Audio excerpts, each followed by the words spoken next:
Assalamualaikum warahmatullahi wabarakatuh. Halo guys, hari ini podcast pertamanya Posma. Dan hari ini kami kedatangan Bang Arif Heriansyah.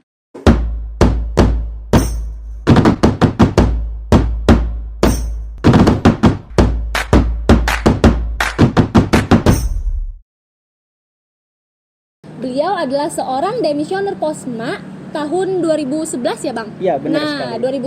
2011 sudah lama sekali ya Bang. Iya. Bagaimana kabarnya nih Bang? Alhamdulillah secara keseluruhan baik. Baik, alhamdulillah. Sama siapa tadi kesini Bang?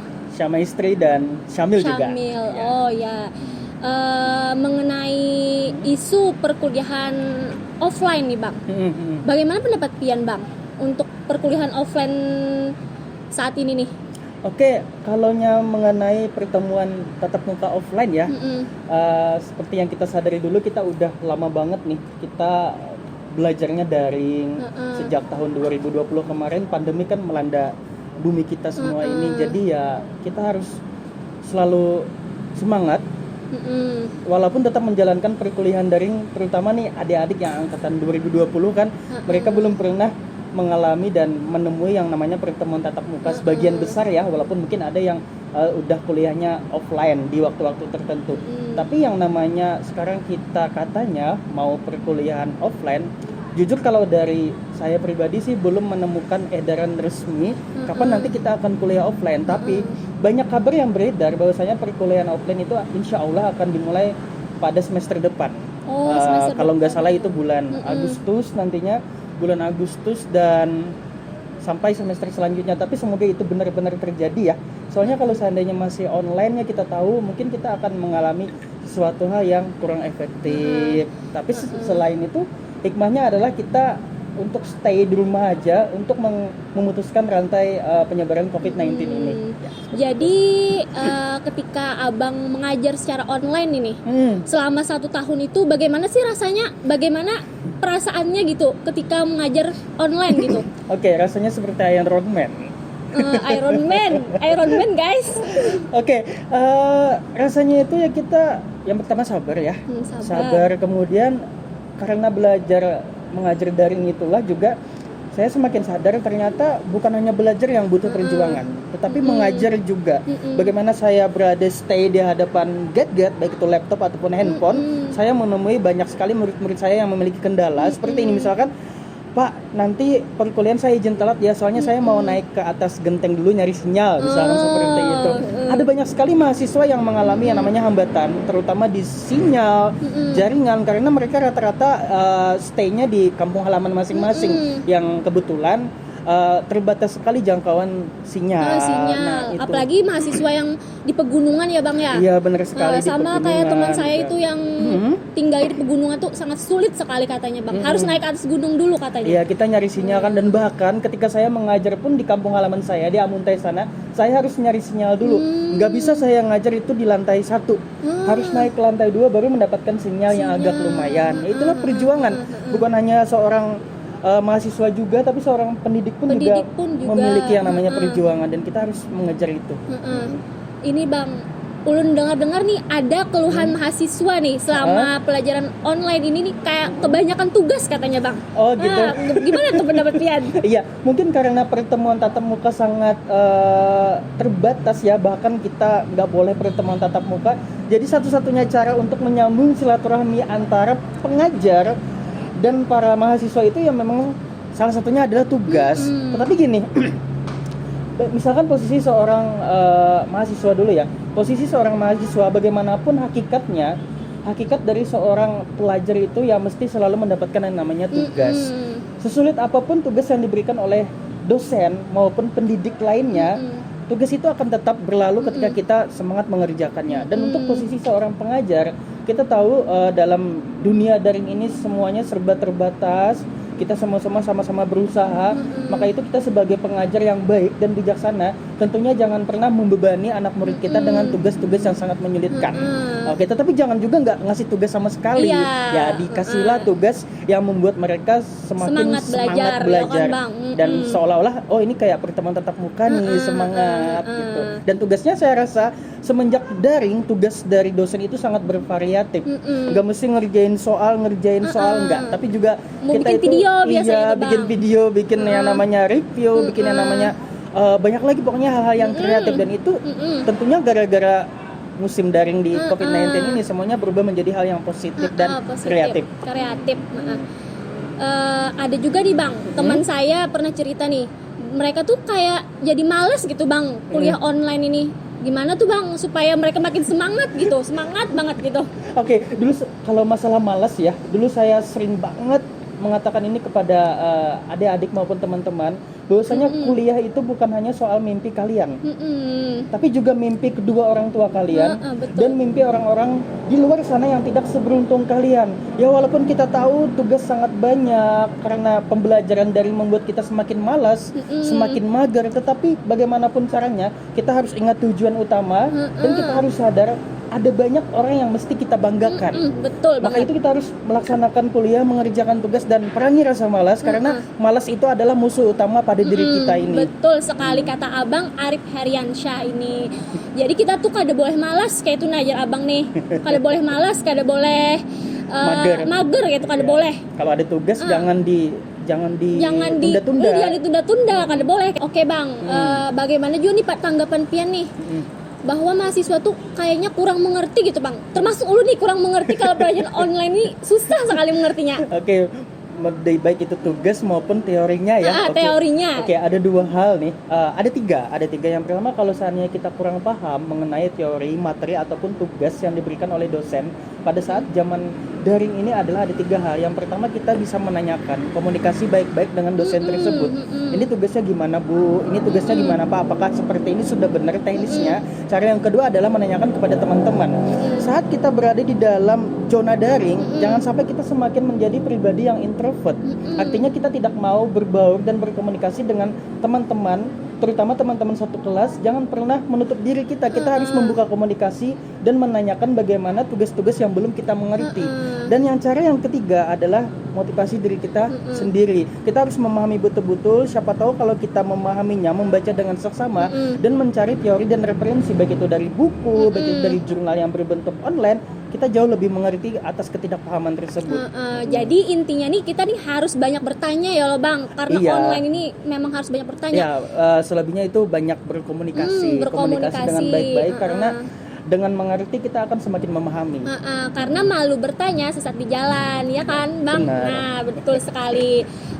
Untuk pendapat Abang sendiri nih, selama kuliah online ini ada nggak sih kelebihannya yang Abang rasakan gitu? Iya, banyak sebenarnya, terutama kan tugas semakin bervariatif. Karena tugas itu semakin bervariatif, maka juga akan menumbuhkan jiwa-jiwa kreativitas yang ada pada diri mahasiswa. Dan jujur pun saya ketika online pun saya juga mengasihkan tugas yang mungkin agak berbeda, seperti yang namanya saya kasih tugas nonton film yang masih berhubungan dengan mata kuliah saya, dan nanti tugasnya adalah mereview yang berhubungan dengan film tersebut. Kemudian juga seperti membentuk video pembelajaran, dan video-video itu mungkin tidak hanya dikumpul lewat email dosen saja, tapi juga dipublis, baik itu lewat sosmed, baik itu juga lewat YouTube. Karena ketika mahasiswa itu mempublikasikannya, maka itu akan bisa menjadi nilai-nilai amal, edukasi bagi orang-orang banyak. Jadi siapapun bisa melihat, oh dari tugas ini orang jadi tahu. Ya, walaupun tugasnya adalah tugas dari ekonomi, tapi orang-orang yang tidak berada di jurusan ekonomi juga tahu ilmunya, seperti itu. Jadi orang-orang yang kada tahu asalnya itu udah jadi tahu ya. Iya, dan satu lagi ini manfaatnya nih, kelebihan dari belajar daring ini adalah kita semakin bisa meminimalisir rasa gaptek yang ada pada diri kita. Kita semakin tahu betapa canggihnya teknologi, dan kita akan semakin siap menghadapi era yang lebih maju lagi. Terutama karena kan zaman semakin digital ya, dan kita harus semakin sadar dan harus meminimalisir rasa gaptek dari itu tersebut. Kayak dosen-dosen yang agak tua atau gaptek itu kan agak susah ya Bang memahami. Ya, tapi kan gara-gara ini semakin paham ya, gitu, benar. ya kan Bang. Jadi menurut Abang sendiri nih, lebih enakan kuliah offline atau online sih?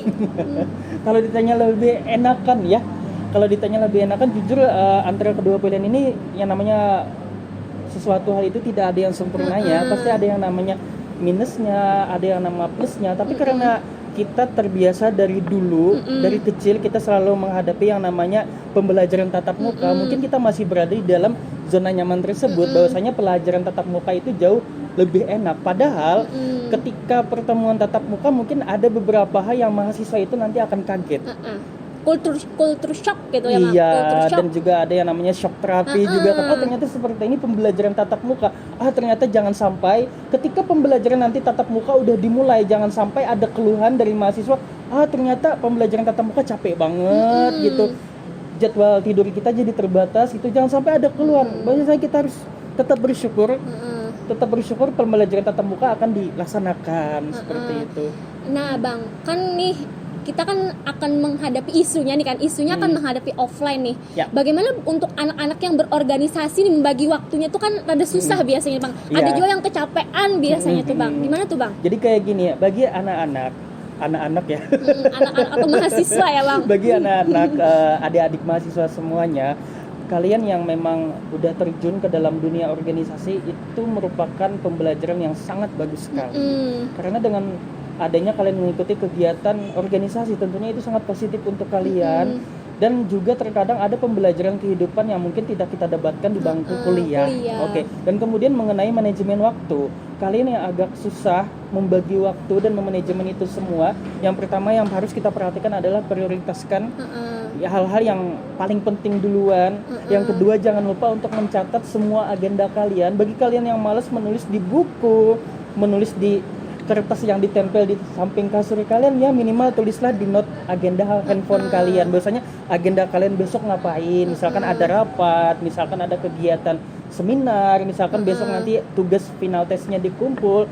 Bagikanlah waktu itu sebaik mungkin, karena dengan manajemen pembagian waktu kita akan semakin mengingat, dan nilai-nilai positifnya adalah kita semakin terbiasa dalam menghadapi waktu sibuk ini. Karena kan sesibuk-sibuknya kita saat menjadi mahasiswa, nanti kita akan semakin sadar ketika kita udah lulus, kita akan semakin sibuk menghadapi dunia yang sebenarnya. Baik itu ke dunia bekerja, dunia karir kita, dunia berumah tangga. Ternyata kita sibuk dulu waktu jadi mahasiswa itu berguna banget.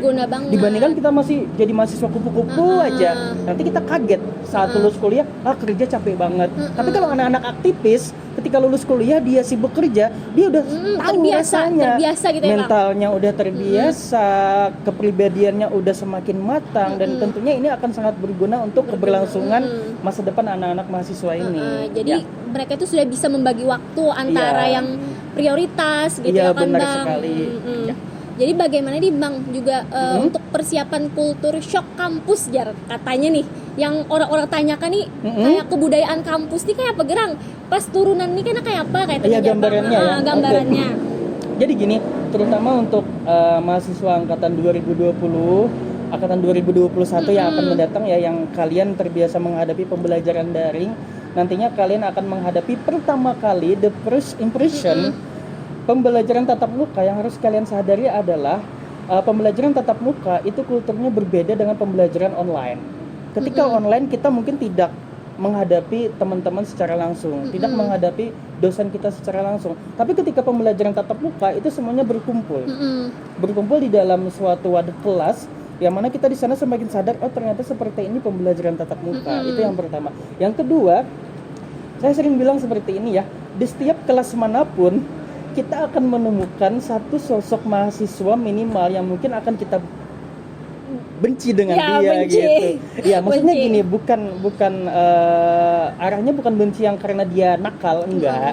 Mungkin kayak gini ya, mahasiswa yang belum terbiasa menghadapi dunia akademisi dan sesuatu hal yang berbau ilmiah, mungkin nanti ada mahasiswa yang jengkel ketika menemukan temannya yang agak lebih well spoken, temannya yang agak lebih pinter, temannya yang mungkin agak lebih well prepare, bagaimana dia tahu gimana rasanya presentasi di depan, dia tahu bagaimana caranya memberikan pertanyaan, teman-teman yang maju presentasi di depan dengan pertanyaan yang sangat sulit sekali, sehingga kalian akan semakin insecure menghadapi teman seperti itu di kelas. Dan saya yakin di setiap kelas jurusan manapun pasti ada minimal satu mahasiswa seperti itu.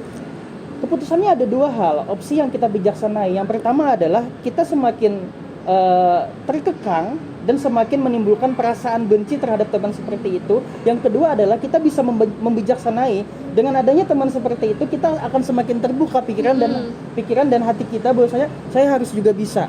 Saya harus juga belajar bagaimana caranya memberikan presentasi terbaik, melatih kemampuan public speaking kita, berbahasa Indonesia minimal yang baik, dan juga kita akan semakin sadar ternyata kebutuhan belajar itu sangat penting. Kebutuhan belajar itu sangat penting, berlatih bahwasanya supaya tidak ada yang namanya persaingan, tapi adalah kita sama-sama seperjuangan. Dan ingat, kebencian tidak akan pernah bisa dikalahkan oleh kebencian. Ya, kebencian akan bisa dikalahkan dengan yang namanya perasaan menerima dan kita semakin belajar. Nah, seperti itu. Jadi adik-adik intinya yang bakalan menemukan perkuliahan tatap muka, jangan sampai kaget jikalau ada teman kalian yang tiba-tiba, oh dia pintar banget nih presentasi, dia pintar banget ngasih pertanyaan yang jenius. Bahwasanya itu juga adalah sebagai hikmahnya kalian juga akan belajar seperti itu. Nah, orang lain bisa, mengapa kita tidak? Kita tidak gitu ya Bang ya. Benar sekali Nisa. Jadi untuk menghadapi teman yang seperti itu kan ibaratnya kita nih harus menerima ya Bang ya. Iya, jangan dibenci dia. Karena ada dia kita juga semakin giat belajar, semakin berlatih bagaimana berbahasa Indonesia yang baik gitu. Bahkan juga akan bagaimanapun caranya nanti kemampuan public speaking kita ini akan kepake banget nanti saat memasuki dunia kerja. Jadi kayak apa nih Bang menghadapi rasa insecure gasan kawanan yang di offline kayak itu kan kita kada tahu ya loh Bang pas online nih kayak apa yang sebenarnya kawan tuh kita kada tahu ya loh Bang. Kayak apa tuh Bang menghadapinya? Gitu. Menghadapi rasa insecure sebenarnya itu ada pilihan pada hati kita. Yang pertama adalah kita harus mengurangi rasa insecure. Tapi perbanyaklah bersyukur karena bagaimanapun manusia selalu diberi yang namanya kekuatan. Kita lahir sampai di umur sekarang ini kita pasti memiliki yang namanya kapasitas. Dan kapasitas itu tidak ada sifatnya yang menetap. Orang seprofesional apapun kapasitasnya akan menurun ketika dia enggan latihan. Tapi bagi kita yang minim pengalaman, minim kekuatan, tapi ketika kita berlatih dan belajar, kapasitas kita akan meningkat menuju rasa profesionalisme itu. Nah, kemudian menghadapi rasa insecure itu manusiawi. Kita menghadapi rasa minder, melihat orang lain lebih hebat daripada kita, itu kadang manusiawi. Tetapi adalah bagaimana itu dijadikan pembelajaran, dorongan, berarti kita masih kurang latihan, kita masih kurang berlatih, kita kurang belajar. Ada banyak hal yang mesti kita kejar, terutama adalah dalam menutupi yang namanya weakness, kelemahan itu menjadi kekuatan. Dan setiap kelemahan itu selalu ada yang namanya kesempatan. Iya, jadi, kesempatan untuk memperbaiki diri lebih baik lagi. Jadi kita harus pandai-pandai melihat kesempatan itu ya Bang ya. Iya, tapi jangan membandingkan diri kita dengan orang lain. Karena kita akan bersinar dengan cara kita sendiri dan di waktu yang tepat. Ya. Kalau kita misalnya pengennya cepat bersinar gitu Bang. Nah, gimana tuh Bang? Kan ada orang-orang nih kan biasanya tuh yang aku nih harus juga nih kayak ini nah, tapi aku nih kada kawan nih kayak apa nih caranya kayak itu nah Bang. Kuncinya adalah hargailah setiap prosesnya. Karena orang itu ya kalau ada 5 orang yang latihan sama-sama, tapi mereka memetik hasilnya nggak sama juga. Kadang berbeda-beda, ada yang lebih cepat, ada yang lebih lambat. Tapi dari hakikatnya dari cepat ataupun lambat ini adalah bagaimana cara seseorang menghargai prosesnya. Karena kemampuan berpikir, kemampuan mental seseorang itu mungkin berbeda-beda ya. Tapi ketika dia menghargai prosesnya, dia akan semakin nikmat sekali merasakan ketika sudah mendapatkan semuanya. Karena yaitu tadi antara bulan dan matahari mereka berbeda, tapi sama-sama menyinari bumi ini. Ya. Nah, jadi dulu aku bertanya juga lawan Pian. Pian sebagai dosen nih ada juga kayak tekajut tuh nah. Misalnya tekajut melihat mahasiswanya kayak ini kah kayak itu nah, kayak ini kah kayak itu nah. Kalau kaget mungkin kagetnya seperti ini aja sih ketika menemukan mahasiswa yang mungkin belum siap untuk belajar tatap muka. Mungkin masih ada mahasiswa yang masih mentalnya itu belum siap. Jangan sampai dikena mental ya. Karena jujur pembelajaran tatap muka itu sangat menyenangkan sekali, sangat atraktif sekali, dan dengan pembelajaran tatap muka kalian bisa menambah relasi pertemanan yang sangat banyak sekali. Iya, pokoknya jangan kaget-kagetan gitu, tapi jalani aja. Enjoy the moment. Kita harus menikmati segala proses kehidupan yang kita laksanakan dari hari ini sampai seterusnya. Jadi kita tuh harus menikmati proses juga lah Bang. Ya, benar sekali. Untuk kuliah offline ini kan ibaratnya tuh banyak sekali juga manfaatnya loh Bang. Iya, banyak sekali. Apalagi kita harus langsung bertemu lawan kawanan, Ya, melihat bertemu dengan kawanan, dosen juga, kan. dosen juga Jadi kayak kita itu, semakin tahu bagaimana karakter dosen. karakter dosen. Gitu. Jadi Ya. kita memahami gitu kan.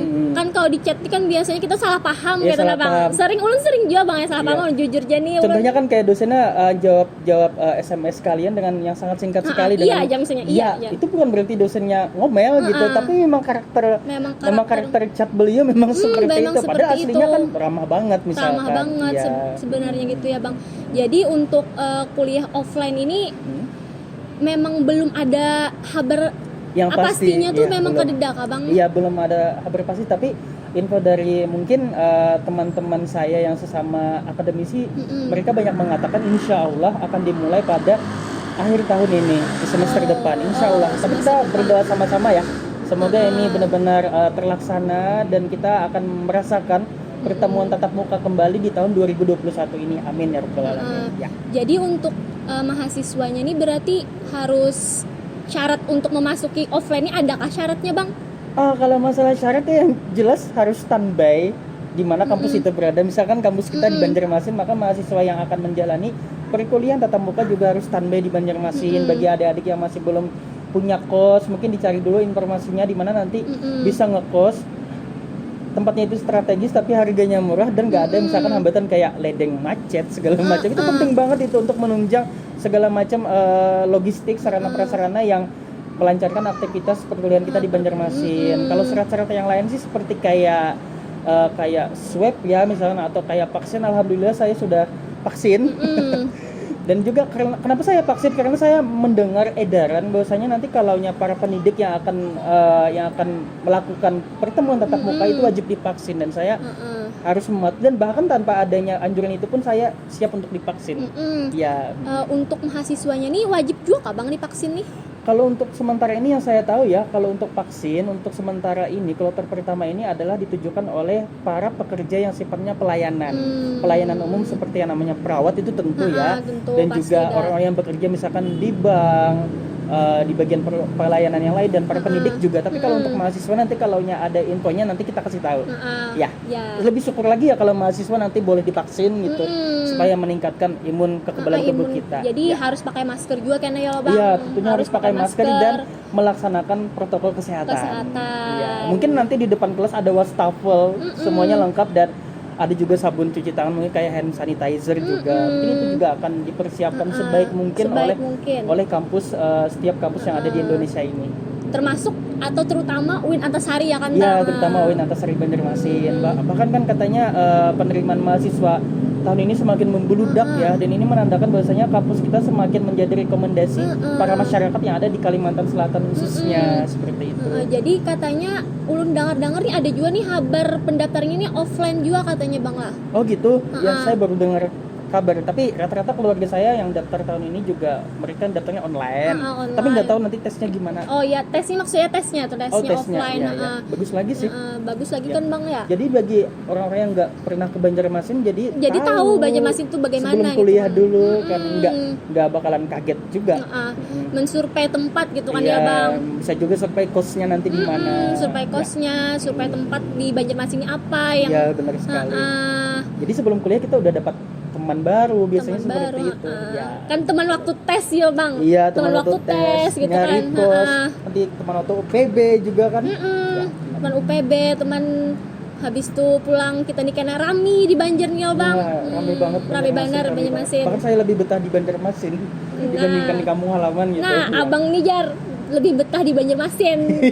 Sama ulun juga. Nah, ulun Martapura sebenarnya Bang En. Martapura enggak jauh-jauh amat, enggak kampung-kampung banget ya. Enggak. Kota. Insyaallah. Ada lagi nih, Sa?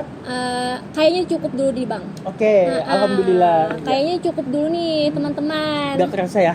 Enggak kerasa. Udah berapa jam tadi kita? Udah 2 jam lebih ya? 2 jam lebih alias 25 menit. Alhamdulillah. Sudah 25 menit berjalan waktu yang kita jalani nih. Jadi pada teman-teman, mungkin ini podcast pertama dari POSMA, Forum Silaturahmi Mahasiswa UIN Antasari Banjarmasin, dan di sini saya sebagai penanya ya Bang, penanya presenter. Presenter saya sebagai presenter di sini. Mohon maaf nih apabila ada salah kata atau salah ucapan tadi kepada Bang Arif dan kepada teman-teman di belakang juga gitu. Teman-teman di layar kaca juga. Di layar kaca juga dan gitu. Semoga podcast kita pada sore hari ini ada manfaatnya ya Nisa ya. Dan semoga manfaat itu bisa diaplikasikan nantinya ya, terutama bagi adik-adik yang akan menghadapi perkuliahan tatap muka nantinya. Semangat terus pokoknya. Semangat, harus semangat teman. Yeay. Ya, oke. See you in the next video, guys. Bye.